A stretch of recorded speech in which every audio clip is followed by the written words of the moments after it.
প্রিয় ছাত্রছাত্রীরা, এখন আমি মেনস্ট্রুয়াল সাইকেল, হিউম্যান রিপ্রোডাকশন, মানুষের জনন, এই অধ্যায়ের মেনস্ট্রুয়াল সাইকেল বা রজক চক্র, এই বিষয়টি অত্যন্ত গুরুত্বপূর্ণ বিষয় এবং প্রায়শই এখান থেকে প্রশ্ন আসে মেনস্ট্রুয়াল সাইকেল থেকে।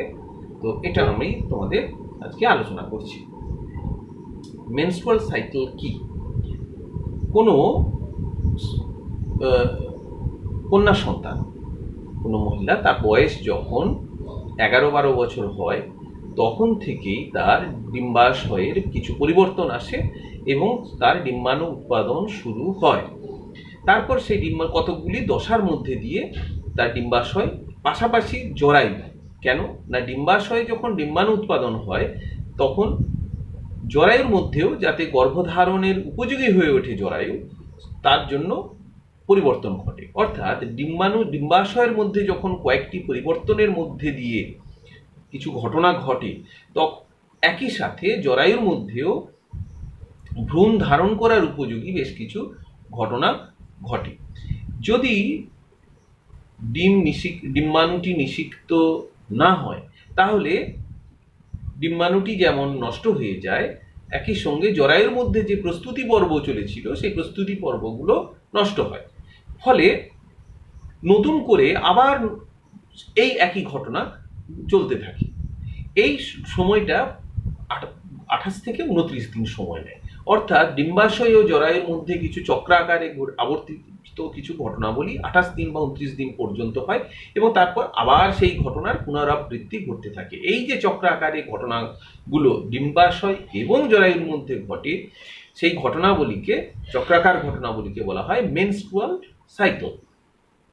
মেনস্ট্রুয়াল সাইকেলের মধ্যে দিয়ে অনিষিক্ত ডিম্বাণু এবং জরায়ুর মধ্যে যে পরিবর্তন ঘটে, অর্থাৎ জরায়ুর মধ্যে এন্ডোমেট্রিয়াম, ভেতরের যে স্তর, সেই ভেতরের স্তরের পুনর্গঠন যে হয় সেটা নষ্ট হয়ে যায় এবং তার সঙ্গে রক্তজালক থাকে, কিছু আবরণী কোষ থাকে, এন্ডোমেট্রিয়ামের আবরণী কোষ থাকে, মিউকাস থাকে, এইগুলো দেহ থেকে বাইরে নির্গত হয়ে যায়।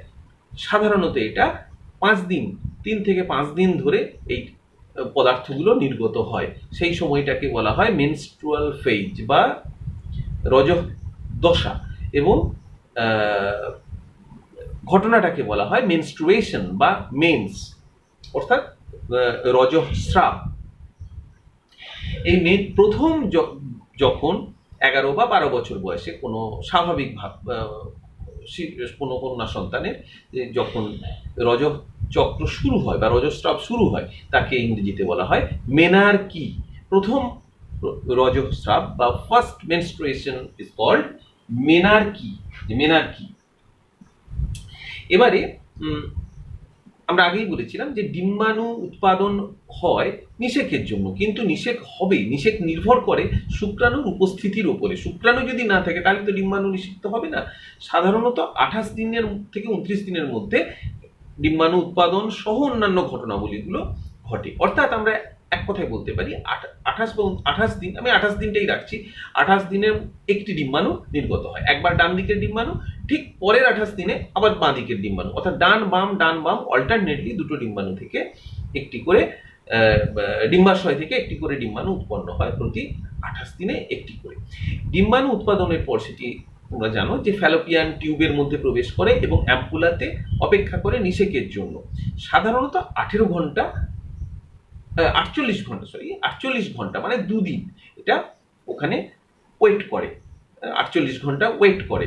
এর মধ্যে যদি শুক্রাণু এসে পৌঁছয় তাহলে নিষেক ঘটবে, আর যদি না পৌঁছয় তাহলে নিষেক হবে না এবং ডিম্বাণুটা নষ্ট হবে। একই সঙ্গে জরায়ুর মধ্যেও যে পরিবর্তনগুলো ঘটেছিল সেগুলো নষ্ট হয়ে যাবে। সেই জন্য 28 দিনের যে চক্র, তাকে আমরা 4টি দশাতে ভাগ করতে পারি এবং যে ঘটনাগুলো ঘটবে, এখানে ডেজ লিখেছি। ওভারির মধ্যে কি ঘটনা, events in ovary, events in uterus, জরায়ুর মধ্যে ঘটনা, এবং এই ঘটনাগুলো কোন কোন হরমোন দ্বারা নিয়ন্ত্রিত হয়, হরমোন কন্ট্রোল খুব গুরুত্বপূর্ণ। এখানে জায়গার অভাবে আমি ইভেন্টসগুলো ডিটেল আলোচনা করিনি, তোমাদের আরো এটা ভালো করে ডিটেলে আলোচনা করতে হবে। আমি মেন কয়েকটা ঘটনা এখানে উল্লেখ করে রেখেছি। মেন ফেজগুলো দেখো, মেনস্ট্রুয়াল ফেজ 1 নম্বর, রজস্রাবীয় দশা, ফলিকিউলার বা প্রলিফারেটিভ ফেজ, ওভিউলেটরি ফেজ বা ডিম্বনিঃসরণ দশা এবং লুটিয়াল ফেজ বা সিক্রেটরি ফেজ, এই চারটি দশা। মেনস্ট্রুয়াল ফেজ হচ্ছে 1 থেকে 5 দিন। প্রথম আমরা যদি স্টার্ট করি, মেনস্ট্রুয়েশন শুরু হচ্ছে সেটাকে প্রথম দিন, তাহলে 1 থেকে 5 দিন পর্যন্ত এটা ঘটতে পারে সবার স্বাভাবিক ক্ষেত্রে। ডিম্বাশয়ের মধ্যে কি কি পরিবর্তন ঘটে আমরা একটু দেখে নেব। যে কর্পাস লুটিয়াম এটা ডিজেনারেট করে, নষ্ট হয়ে যেতে থাকে এই সময়। কেন এটা নষ্ট হয়ে যেতে থাকে না, যখনই এই সময় প্রোজেস্টেরনের অভাব হয়, প্রোজেস্টেরনের কর্পাস লুটিয়াম যখন নষ্ট হয়ে যাবে তখন স্বাভাবিকভাবেই প্রোজেস্টেরনের অভাব হবে। নিষেক যদি না হয় তাহলে কর্পাস লুটিয়াম নষ্ট হয়ে যাবে এবং কর্পাস লুটিয়াম থেকে যেহেতু প্রোজেস্টেরন ক্ষরণ হয়, প্রোজেস্টেরন তার ডেফিসিয়েন্সি হবে, অভাব হবে। এর অভাবে এন্ডোমেট্রিয়াম, জরায়ুর মধ্যে তখন কি ঘটনা ঘটবে না, জরায়ুর মধ্যে যে এন্ডোমেট্রিয়াম ভেতরের স্তর যেটা পুনর্গঠিত হয়েছিল সেটা ভেঙে যাবে, নষ্ট হয়ে যেতে থাকবে। এবং তার ফলে কি হবে না, সেখানে প্রচুর রক্তজালক ছিল, এন্ডোমেট্রিয়াম স্তরে রক্তজালক এবং গ্রন্থি ছিল, সেই রক্তজালকগুলো ছিন্ন হয়, প্রচুর পরিমাণে রক্ত নিঃসৃত হবে সেখান থেকে। সেই রক্তগুলো কিন্তু তঞ্চিত রক্ত নয়, তরল অবস্থায় থাকবে। কেন না, এখান থেকে প্লাজমিন, জরায়ু থেকে প্লাজমিন নামক একটি প্রোটিন নিঃসৃত হয় যা রক্তকে জমাট বাঁধতে দেয় না, ওই ছিঁড়ে যাওয়া রক্তজালকের রক্তকে ওকে তরল রাখে। এছাড়া এন্ডোমেট্রিয়ামের সঙ্গে মায়োমেট্রিয়ামের যে মাঝের স্তর, এর সংকোচন হয়, তার ফলে এন্ডোমেট্রিয়াম স্তরটা বিচ্ছিন্ন হয়ে যেতে থাকে জরায়ুর গাত্র থেকে। এই ঘটনাগুলো ঘটবে ডিম্বাশয়ের মধ্যে। এবার ফলিকিউলার ফেজ, যেটা 6 থেকে 13 দিন, অর্থাৎ মেনস্ট্রুয়েশন শেষ হয়ে গেল, 6 থেকে 13 দিন সাধারণত এর মধ্যে ফলিকিউলার বা প্রলিফারেটিভ ফেজ ঘটে। এই সময় ডিম্বাশয়ের মধ্যে কি ঘটনা ঘটবে না, পিত গ্রন্থি যেটা কর্পাস লুটিয়াম, এটা যেহেতু তখন আর নেই, সেটা নষ্ট হয়ে গেছে, তাহলে প্রোজেস্টেরন ক্ষরণ তো একেবারেই বন্ধ হয়ে গেছে। এই সময় গ্রাফিয়ান ফলিকল কিন্তু, অর্থাৎ আদি ডিম্বথলি, যেটা ডিম্বাশয়ের মধ্যে আদি ডিম্বথলি ছিল, সেটা আস্তে আস্তে ডেভেলপ করে প্রাইমারি ফলিকল, সেকেন্ডারি ফলিকল হয়ে গ্রাফিয়ান ফলিকল তৈরির দিকে এগোতে থাকবে। এবং এখানে বলে রাখি যে 6 থেকে 12টা প্রাইমর্ডিয়াল ফলিকল প্রস্তুতি নেয় গ্রাফিয়ান ফলিকল হওয়ার জন্য, কিন্তু শেষে একটি ডমিন্যান্ট ফলিকল সেটি গ্রাফিয়ান ফলিকলে পরিণত হয় এবং বাকিগুলো ডিজেনারেট করে যায়।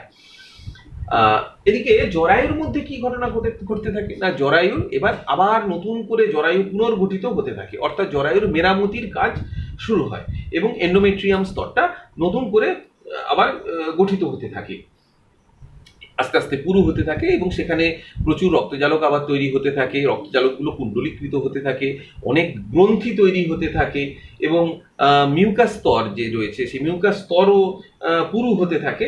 এই ঘটনাগুলো ঘটতে থাকে জরায়ুর মধ্যে। এই ঘটনাটা নিয়ন্ত্রিত হয় কিভাবে না, যখনই প্রোজেস্টেরনের ক্ষরণ কমে যায়, সঙ্গে সঙ্গে হাইপোথ্যালামাস থেকে জিএনআরএইচ অর্থাৎ গোনাডোট্রপিন রিলিজিং হরমোন এর ক্ষরণ শুরু হয়ে যায়। আর গোনাডোট্রপিন রিলিজিং হরমোন যখনই ক্ষরণ শুরু হয়ে যায়, সঙ্গে সঙ্গে সেটা আমাদের পিটুইটারির অগ্রখণ্ড থেকে গোনাডোট্রপিক হরমোন ক্ষরণে উদ্দীপনা সৃষ্টি করে। আর গোনাডোট্রপিক হরমোনের মধ্যে এফএসএইচ রয়েছে, ফলিকল স্টিমুলেটিং হরমোন রয়েছে, তো ফলিকল স্টিমুলেটিং হরমোনের পরিমাণ তখন বেড়ে যায়। ফলে ফলিকল স্টিমুলেটিং হরমোন এই গ্রাফিয়ান ফলিকল তৈরিতে সাহায্য করে। গ্রাফিয়ান ফলিকল যখনই তৈরি হতে থাকে তখন তার থেকে ইস্ট্রোজেন, ওখানে যে ফলিকুলার সেলগুলো রয়েছে, যে সেখান থেকে ইস্ট্রোজেন হরমোন ক্ষরণ শুরু হয়। তাহলে গ্রাফিয়ান ফলিকল এবং estrogen hormone, follicle stimulating hormone এবং ইস্ট্রোজেন নিয়ন্ত্রণ করছে। ইস্ট্রোজেনের প্রভাবে তখন কি হয় না, এই যে এন্ডোমেট্রিয়াম যে পুনর্গঠন শুরু হয়, এই কাজটা কিন্তু এন্ডোমেট্রিয়ামের প্রভাবে, ইস্ট্রোজেনের প্রভাবে হতে থাকে, আর এফএসএইচ এর প্রভাবে গ্রাফিয়ান ফলিকলটা ডেভেলপ করতে থাকে। তাহলে এটা হলো ফলিকুলার। ওভিউলেটরি ফেজ, অর্থাৎ এইবার গ্রাফিয়ান ফলিকল সম্পূর্ণ হয়ে গেছে, তাহলে তার মধ্যে যে সেকেন্ডারি ইউসাইট, এটাও রেডি হয়ে গেছে। এবার সেকেন্ডারি ওসাইটটা বাইরে নির্গত হবে, ওভিউলেশন ঘটবে। এই ওভিউলেশন অর্থাৎ ডিম্বাণু নিঃসরণ 14তম দিনে সাধারণত হয়। আমরা 15-16 দিন, 15 থেকে 16তম দিন বলতে পারি, কিন্তু অ্যাভারেজ 14 থেকে 16 দিন বলতে পারি, তবে এটা অ্যাভারেজ 14 দিনে হয়। তো 14 বা 15 দিনে ওভিউলেশন হয় এবং একই সঙ্গে এন্ডোমেট্রিয়ামটা আরো থিকেনিং, আরো পুরু হতে থাকে এন্ডোমেট্রিয়াম স্তর। এই ঘটনাটা ঘটে এলএইচ বা লিউটিনাইজিং হরমোনের প্রভাবে। এবং অবশ্যই এখানে রক্তবাহের পরিমাণ আরো বাড়তে থাকে, গ্রন্থির পরিমাণও আরো বাড়তে থাকে। এরপরে আসছে শেষ ফেজ, লুটিয়াল বা সিক্রেটরি ফেজ। এটা ডিম্বাণু নিঃসরণ হওয়ার 15 থেকে 28 দিনের মধ্যে। যদি ডিম্বাণু নিষিক্ত না হয়, 48 ঘন্টা অ্যাম্পুলাতে ওয়েট করার পর যদি নিষিক্ত না হয়, তাহলে লুটিয়াল ফেজ চলে আসবে। অর্থাৎ এই সময়ে কর্পাস লুটিয়াম, এই সময়টার মধ্যে কর্পাস লুটিয়াম কিন্তু ফুল গ্রোন করবে, আস্তে আস্তে আস্তে আস্তে ফুল গ্রোন, মানে পূর্ণ বিকাশ ঘটবে এই সময়ের মধ্যে, যদি ডিম্বাণু নিঃসরণের পর পূর্ণ বিকাশ ঘটে। এবং প্রোজেস্টেরন ক্ষরণ, জানি যেহেতু কর্পাস লুটিয়াম থেকে প্রোজেস্টেরন ক্ষরণ করে, তাহলে প্রোজেস্টেরনের পরিমাণ বৃদ্ধি পেতে থাকে। এর সঙ্গে আরেকটা হরমোনও ক্ষরিত হয় কিছু পরিমাণে, ইস্ট্রাডিওল ক্ষরণও কর্পাস লুটিয়াম থেকে হয়। তাহলে প্রোজেস্টেরন এবং ইস্ট্রাডিওল হরমোনের ক্ষরণ শুরু হয়। ইস্ট্রাডিওলটা কম পরিমাণে হয়। একই সঙ্গে এন্ডোমেট্রিয়াম আরো থিকেনিং হতে থাকে, coiling of glands and blood vessel, রক্তবাহ এবং গ্রন্থিগুলো আরো কুণ্ডলীকৃত হতে থাকে। এই ঘটনাগুলো কিন্তু নিয়ন্ত্রণ করে লিউটিনাইজিং হরমোন এবং প্রোজেস্টেরন, এই কর্পাস লুটিয়াম থেকে ক্ষরিত হয় যে প্রোজেস্টেরন, এরাই এই কাজ নিয়ন্ত্রণ করে। ফলে এখানে মনে রাখতে হবে যে এই যে প্রোজেস্টেরন, এটা কিন্তু নতুন করে কোনো প্রাইমর্ডিয়াল ফলিকলকে তখন তৈরি হতে বাধা দেয়, মানে প্রাইমর্ডিয়াল ফলিকল আবার যে গ্রাফিয়ান ফলিকল তৈরি করবে, এই কাজটাতে এই সময় কিন্তু বাধা দেয়। যখন দেখা গেল যে নিষেক হলো না, তাহলে কর্পাস লুটিয়াম ডিজেনারেট করে যাবে।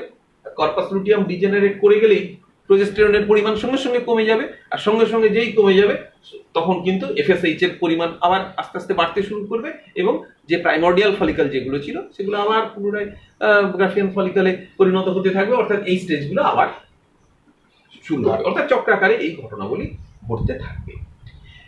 তাহলে এটা অবশ্যই ভালো করে এই স্টেজগুলো তোমরা মুখস্থ করে নেবে, লিখে। এরপরে যেটা বলবো যে কতদিন এই মেনস্ট্রুয়েশন চলতে থাকে, না এটা সাধারণত দেখা গেছে 45 থেকে 55 বছর পর্যন্ত মহিলাদের চলতে থাকে, কখনো কখনো 40-50 বছরের মধ্যেও শেষ হয়ে যায়, অ্যাভারেজ 45 থেকে 55 এইভাবে মেনস্ট্রুয়েশন চলতে থাকে।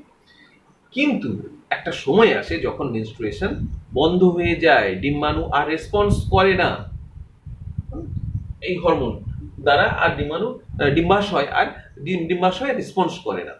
সেই সময় স্বাভাবিকভাবেই আর মেনস্ট্রুয়েশন হয় না, অর্থাৎ ডিম্বাণু উৎপাদন না হলে আর মেনস্ট্রুয়েশনের কোনো প্রশ্নই উঠছে না। এই ঘটনাকে বলে মেনোপজ, অর্থাৎ রজনিবৃত্তি, বন্ধ হয়ে যাওয়া মেনস্ট্রুয়েশন বন্ধ হয়ে গেলে পরে সেই সময় কিন্তু মানসিক পরিবর্তন আসে, শারীরিক কিছু পরিবর্তন আসে, একই সঙ্গে মানসিক পরিবর্তনও আসে মহিলাদের ক্ষেত্রে। কিছু কিছু ক্ষেত্রে এতটাই অবসাদ আসে যে মানসিক রোগেরও শিকার হতে পারে। তাহলে মেনস্ট্রুয়াল সাইকেল, এর সঙ্গে তোমরা বুঝলে মেনস্ট্রুয়াল সাইকেল। আমি এর সঙ্গে আর একটা জিনিস বলবো, ইস্টার সাইকেল, এটা একটু আলোচনা করে দেবো।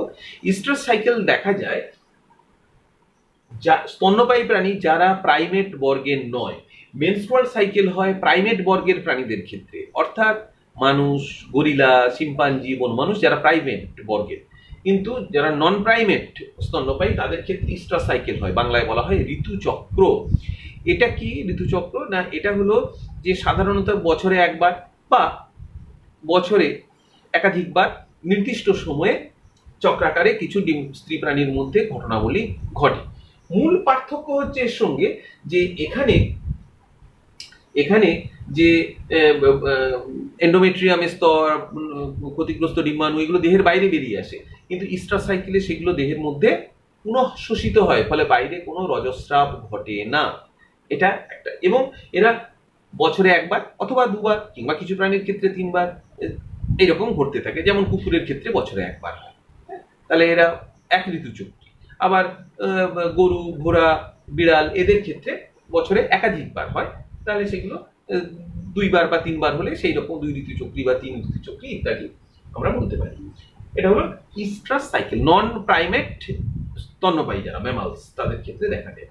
আর কয়েকটি রোগের কথা আমি একটু আলোচনা করে দেব। যেমন আহ, যেমন ডিসমেনোরিয়া। ডিসমেনোরিয়া কথার অর্থ হচ্ছে পেইনফুল, যন্ত্রণাদায়ক মেনস্ট্রুয়েশন যদি হয়, মেনস্ট্রুয়েশনের সময় যদি খুব যন্ত্রণা হয় তাহলে তাকে বলে ডিসমেনোরিয়া। মেনোরেজিয়া। মেনোরেজিয়া হচ্ছে যদি অনেক বেশি পরিমাণে রক্তক্ষরণ ইত্যাদি হতে থাকে, যে মেনস্ট্রুয়েশনটা খুব বেশি পরিমাণে হচ্ছে, অত্যধিক পরিমাণে, হ্যাঁ, এবং একটু বেশি দিন ধরে চলছে, এটাকে বলা হয় মেনোরেজিয়া। অ্যামেনোরিয়া। অ্যামেনোরিয়া কথার অর্থ এ মানে না, সুতরাং যদি মেনস্ট্রুয়েশন যদি বন্ধ হয়ে যায়, না হয়, তাকে বলা হয় অ্যামোনেরিয়া।